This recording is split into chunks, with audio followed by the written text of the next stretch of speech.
battle. Thank you, Shiver. Cinderin is not laughing. Holy shit. What? Did you wake up on the wrong side of the bed today, young man? Did you see my shirt, by the way? Look at my shirt. Open it up. Take a gander. Oh, you switched for that. You switched for it when it got picked, right? I have. Do you really think I switch clothes that often? Actually, no. You were wearing it the last 5 days. Yes, just waiting for one team to finally pick Nyx Assassin. What a... I really don't like this hero, actually. I'm not a fan, personally, but can you tell me why they picked Nyx? I'm actually interested. Good question. Like, what was that, you third know, and fourth? I think that's one of the things that's so interesting about this OG team is that I think a lot of the times when they do these creative strategies, there's no... It's not immediately obvious why they're picking the heroes that they are. And I think sometimes it's going to click after the game, and sometimes maybe it's an experiment for themselves where they're not... Like, they have an idea, but it's not... Maybe it doesn't work out exactly the way they want. What I imagine here is that they're considering Nyx a pretty decent counter to Bloodseeker, because you have a guaranteed way of stunning him every fight. He has to cast Blood, right? You can always Carapace that spell. You can't really rupture Nyx either without getting stunned. He will always be able to Carapace stun you. So there's like some sort of guaranteed way of controlling that hero in the spot. And on top of that, you have another hero. Nyx was picked 3rd, right? So they saw Lina... They saw Lina, Bloodseeker, and Undying, I believe, at the time. Good hero matchup against the Lina. Again, Carapace against ground cast spells like Light Strike Array and Dragon Slave. You're going to get stunned. You can't do the full combo. And on top of that, maybe they just like it as a lane support for a ranged hero. Usually you want a melee support in this patch, I would say, when you have a ranged carry in the safe lane. You want some sort of boy to just go in front and tank up. You see him right now, blocking out that Aramis stun. And trading. Yeah, he's not going to win this trade. I think the most interesting thing, although this Clink's pick, as the panel was kind of talking about, has not been picked in this tournament so far. Mid one is going to be using that hero to... I know you're a real fan of this hero, especially when he got changed back to like the 5th time that Death Pact is his ultimate now. That's a bit of an exaggeration, but you kind of get the gist. They don't really have one of those like crazy combos where you eat an Enchantress creep, which I assume still works. So what's the deal with this hero? I'm wondering if they like it against... Because, like, the strafe isn't particularly good here, right? The ranged evasion doesn't matter that much against these Radiant heroes. It's a Sven. Like, a Sven with Ags seems like a pretty bad matchup for Clinks. But it could be that OG have... A lot of the times when they build these strategies, that like some insane timing. Like, maybe they have a strategy where Clinks hits this item along with this item on Bad Rider, and then they're just going to roam the map and fight everywhere. Maybe it's like a macro strategy around the map where they're like, okay, Viking, when they play these last games in the series they played very slow and very farm intensive. We're just going to play heroes that roam the map and break them apart. Bat Rider, Earth Spirit, Clinks fits that bill for sure, and Nyx. So that might be the primary approach. It's just the bigger picture rather than matchups or a specific hero timing in the game.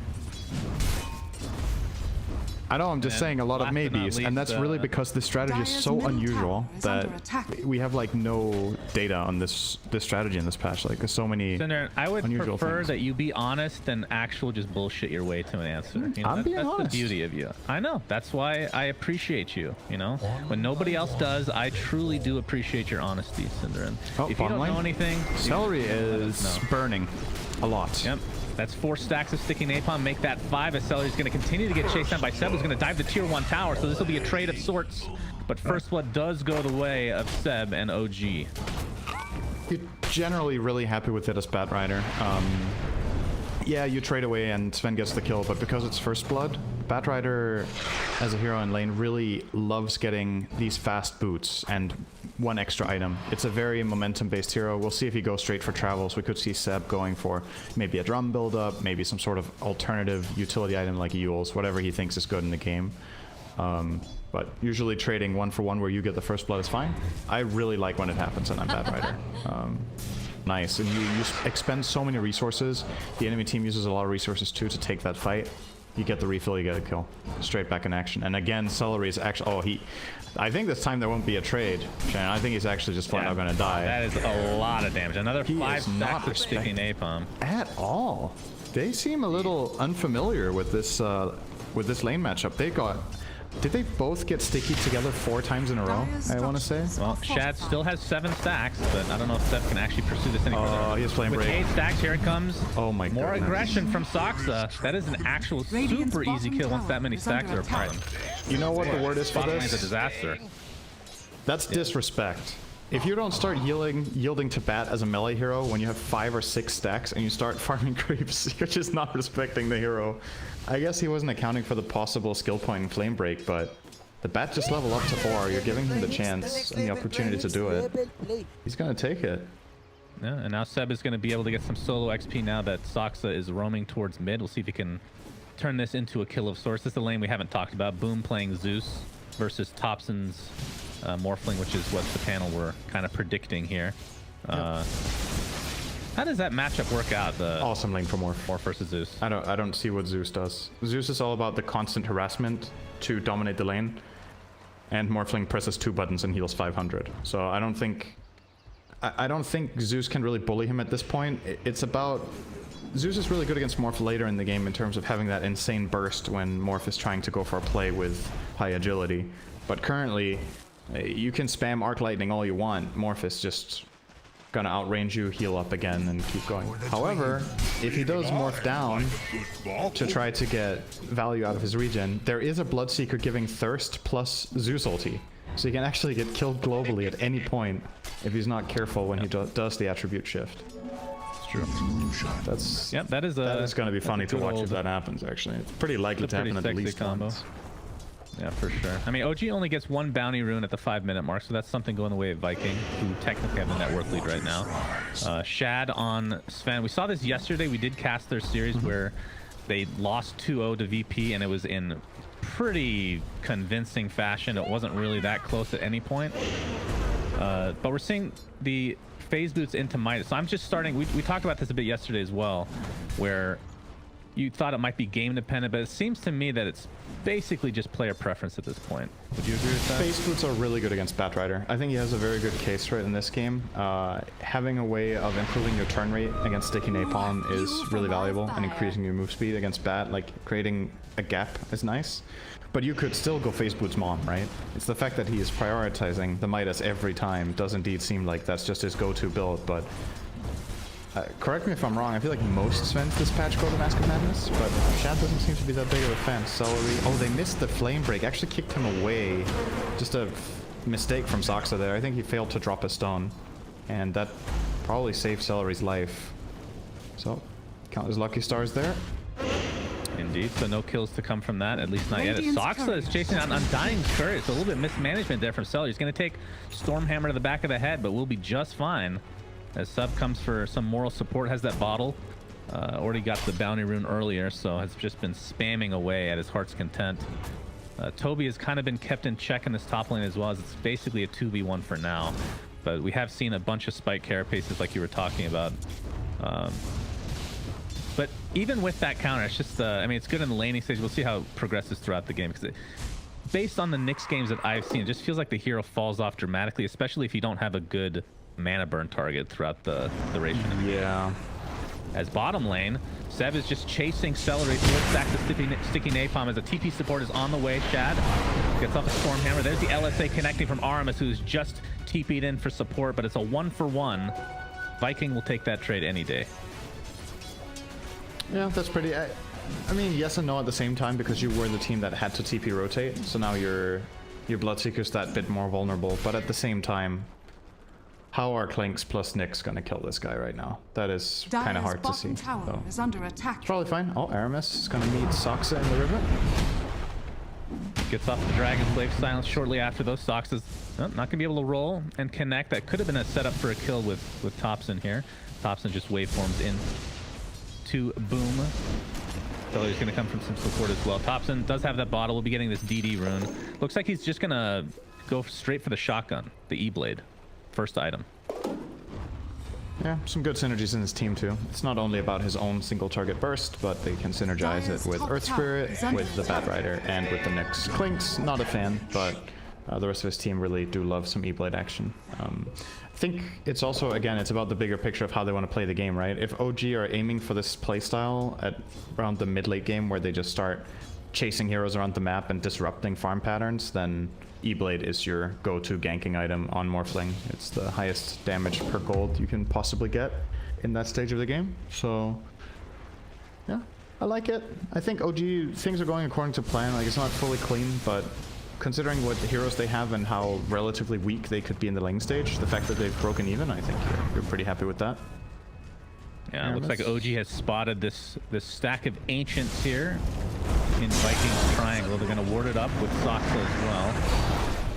Try to block things out, but that's obviously a Sven target, as Undying's going to die in the bot lane, but we're going to focus on this triangle for now, as Boom's going to get some help with Aramis with the LSA connecting onto Saksa, but very little mana for Boom to actually finish anybody off here. Rolls away to safety. But it looks like Seb got that kill on Undying in the bot lane. So Seb is off to a really good start. Second in net worth, 4 and 2. Is that on the way right now? Yep. 9-minute travels in on an offlane bat. That's a very good timing. If it's mid, it's more or less the norm to have it around this time or maybe a bit earlier if you're having a good game. But in that offlane, it's a really, really nice timing. And let's keep in mind, it negated a lane dominator as well. You won the lane against Undying. That is half the hero's purpose, is winning this lane, and it failed. So yeah, Sven's farm is alright, but your own game on Undying is not hot right now. Top lane, we're going to see the Rupture for the first time this game into the Blood Right. It's going to be an easy kill onto mid one. So Clink's obviously a good target to be able to lock down like that. Middle tower is under attack. Fortunately, No-Tail did use Spike Carapace, but that's really not going to do a whole lot against 3 other heroes. But the question is, can Sven come and farm this camp? He has Iron Talon, so that'll definitely help. He has his Midas, which he has already used. So, I mean, in terms of timing, it's like, you may not like the Mask of Madness will help him farm Ancients a little bit easier, but he's farming decently well at the very least right now. He's just only going to amplify now that the Ancients are here. Here we go. Radiant's middle tower is under attack. They have not de-warded this ward as of yet, but should be a freebie for them. Does require 3 of them to be in the vicinity, though, just to make sure he can get this. Come as well in this medium camp. So we'll be going for the Echo Saber first, and then depending on the game, do you like Ags after that, or like a BKB perhaps? Ags is amazing against Clinks, but I don't know how well it fares against the rest of the lineup. The Nyx Carapace can be pretty annoying for him to deal with, I would imagine. You're also playing against Batrider, who really... You don't really want to jump into this hero. Not necessarily like... Oh, wait a second. This is a really good roll. Very nice flame break. He's going to get the lasso off as well. It's going to be an easy kill, but the question is, can OG get out before the rest of these reinforcements end up taking them down? Seb able to Firefly to the lower side of the map here, but Shad is there waiting. But again, he doesn't really have that much damage, and Seb is super fast. Tobi does have Rupture. We'll be getting up. The TP is going to be there, and it's enough. Seb gets away. That is so much space. Looks like Saksa got away as well. My goodness. That is so much space. And OG are immediately going to use that to take over the triangle as well. No-Tail gets in there. He blocks the big camp again, and body blocks the medium camp. So a lot of farm being taken away from the Sven at this point. In the meantime, all 3 of OG cores are pretty happy in this game. It's only really the Sven for Viking that's doing well. Radiant's top tower. Okay, Saksa's just rolling by it for efficiency here. So I was also thinking about, so we were, oh, hang on, Nyx is fine. We were talking about how Nyx has a tendency of falling off later in the games if mana burn isn't good enough. I think Radiant are scanning. I want to say there's a second thing that makes Nyx really good, and that is if Carapace is consistently valuable. And usually what makes it fall off is that heroes get BKB, right? But if you look at this game, there's a couple of heroes that Carapace is really good against that really don't want to get BKB. The Lina 4 doesn't want to buy it. The Bloodseeker probably doesn't want to buy it either as a 3. And then you have the Zeus, who also doesn't want to buy it as a mid. Sven wants to buy it eventually, but he'll probably get another item on the way. So I think Nyx will maintain pretty good fighting value for a while in this game. And you can see he prioritizes it, right? He's going 1-1-4, not even maxing Impale or at least getting extra points in it. Sometimes you see 3-1-2, sometimes you see 2-1-4. Flat out just instantly boosting up that Carapace. His most valuable spell this game. Yep, definitely prioritizing that. Mid one, by the way, picks up an Orchid. Was trying to get a kill with that. We'll talk about that in just a moment, as No-Tail's going to get Laguna Bladed. Does get the Spike Carapace off, which, again, Blood Right. And Will get ruptured though and brought down very shortly after with, okay, Zeus wants he died. himself. Dire's All right, top boom. tower You is got under it, buddy. attack. So Clinks is an interesting hero in terms of itemization, historically speaking. Orchid used to be a thing a long time. Okay, things could have changed by now. I haven't really seen him recently. Orchid used to be a very common thing for him a long time ago. But I want to say in his last iteration, Dire's it top was tower has rarely fallen. picked up. It was mostly just like a desolator into like diffusal or something like that, as Tobi is going to get destroyed. So talk to me about this Orchid on this iteration of Clinks, which is the super old version, I guess we could call it. It's a good way of keeping the mana flowing. The hero has inherent mana issues because you want to use Searing Arrows all the time for farm efficiency. Skeleton Walk is 75 mana, you cast it all the time to run around. You want to use Death Pact off cooldown, so there's a lot of things that you need to keep going. It solves that problem, and it gives you solo kill potential. Again, fitting OG's strategy of catching heroes off. You want to buy the item that allows this Clinks to pose a solo kill threat. No tail, Carapace. Tail gets off the Vendetta as well, but there's Shad getting lassoed up and brought down immediately. A terrible loss there for Viking, but they're going to continue to fight, it looks like, as they're showing off the Orchid. A beautiful impale from No Tail onto 2, into the roll-in from Saksa. Doesn't have his magnetize until 45 seconds. Then continuing the pressure with that Flame Break as the Blood Right's going to deal a little bit of damage, but in the meantime, 4 have died for Viking. OG are just running away with this. I don't want to call the game. It's not even remotely close, obviously, as Topson does have the E-Blade, by the way, but this is looking like Viking from yesterday, where they're just... so far has not been that close, which is not what we saw in the group stage at all with this team. And one of the things that's a common denominator in their games, in my opinion, is that they draft lineups that lack a little bit of play potential, right? They had 2 mid-Dooms yesterday and offlane Tides, and today they have a mid-Zeus and an offlane Bloodseeker. So what's your catch? Like, how do you start fights? How do you put pressure on the opponent? You're very much reliant on farming your side of the map with the Sven and protecting it, but you don't have good ways of solving when you get skirmished on. You don't have any save, except Soul Rip, but Soul Rip's really not good in this game against these heroes. They're going to get repositioned by Lasso. He's going to get silenced. Earth Spirit's going to jump the backline. Morphling one-shot bursts people, so you don't even get to heal them. I think strategically they're just a bit too inactive in their games.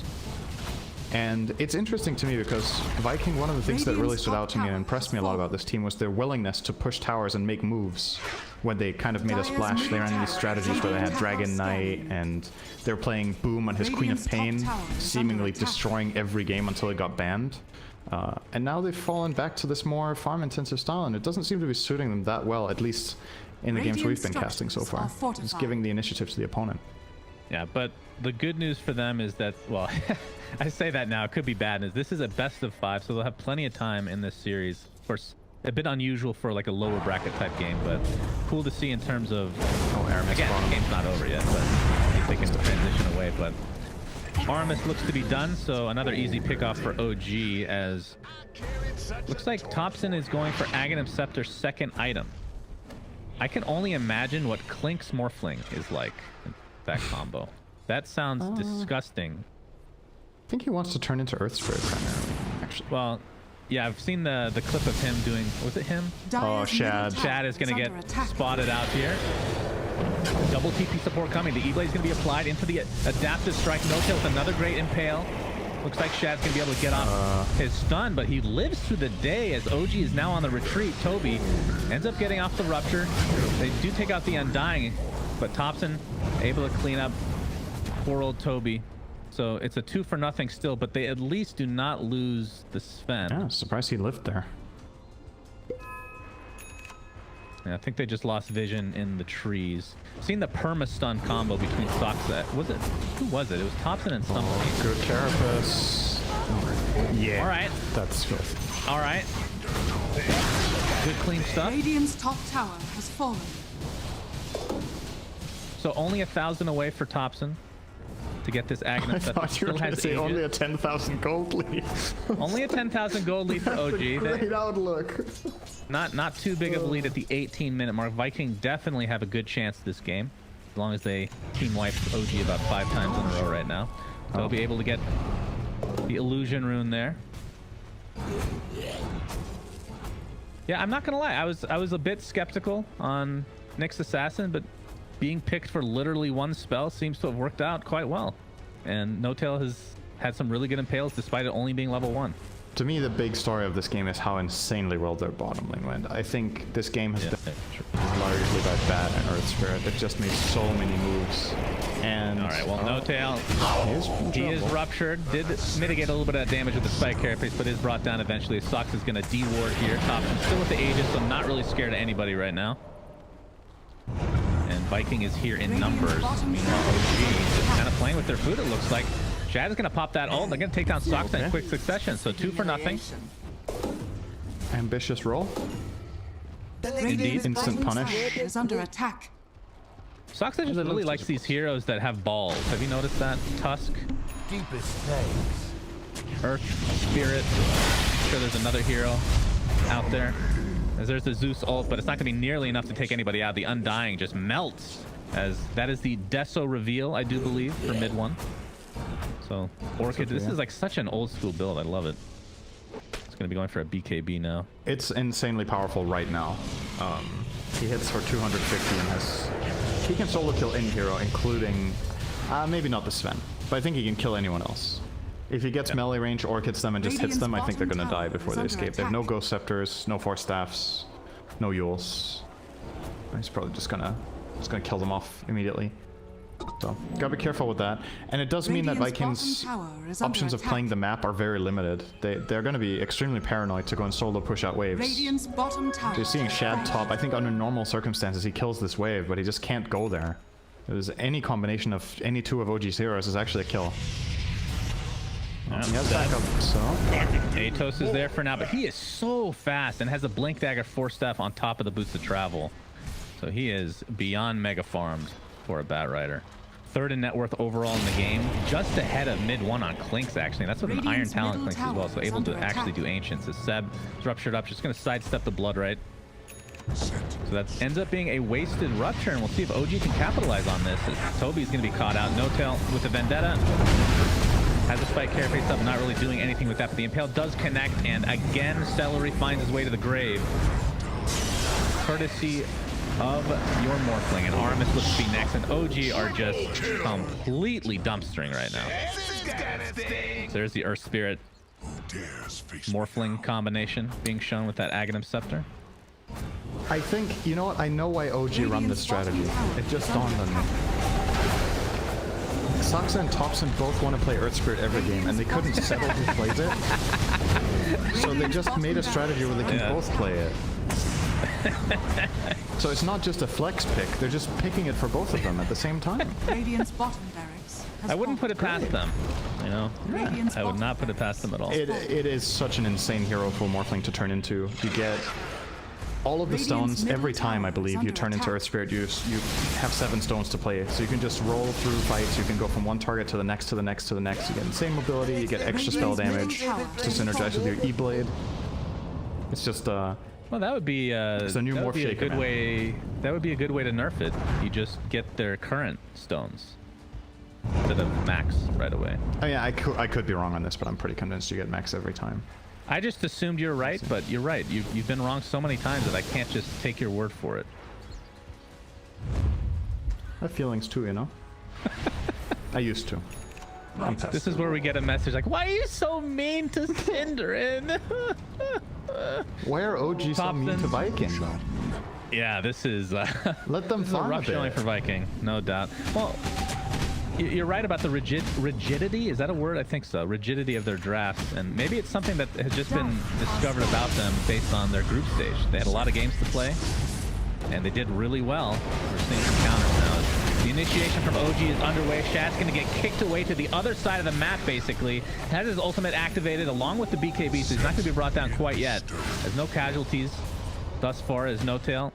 Going to get that spike carapace off, but the BKB is just going to ignore literally every part about that. But in the meantime, this fight is quite segregated. Tobi's going to be the trade, so it's a 1-for-1 across the board.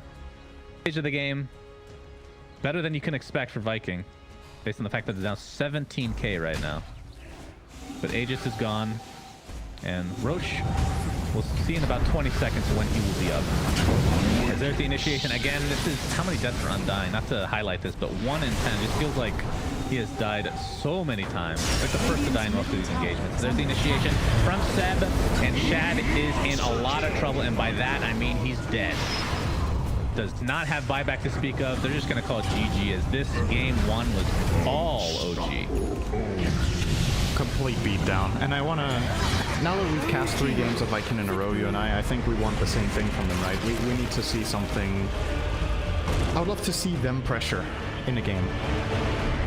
I'm not saying they need to go all out on it. They don't have to pick like OG just did in this game and go way too crazy. But I think really a key change I would like to see is get Boom more involved. Get him, not necessarily the Queen of Pain, but